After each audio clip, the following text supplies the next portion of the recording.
না এগের কথা তো ঠিকই আছে। আমি আসার সময় রাস্তার দোকানটা বন্ধ দেখেছি, আমার কিছু আনতে পারিনি। নে 50টা টিয়া লয়ে যা, দোকান থেকে কিছু খাই। চলো লা দোকান থেকে কিছু খাইছি।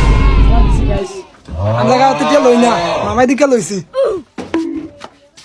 না ফলারে টিয়ার দিয়া দিলেন না ফলা দোয়ানো যাবো গা এ জানো কইও দাঁড়া সাই তোর মামা কত টাকা দিছে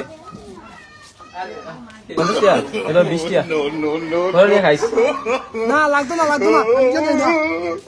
সা আলাদা করে কি পুরা বাপরে মত হইছে মাছ নাই তারলাম না বাবা আমার 20 টাকা দেন এবার 50 টাকা দিছেন চা দাও কয় আবার দেন না 20 টাকা চা একখানা আইছি জানার পরে কিনে দুটা টিয়া আছে খাইছি। বাবা কি দিলা এত হগিরে তো ভালো বিকাতে পারো টাকা মাছ আইসি একখানা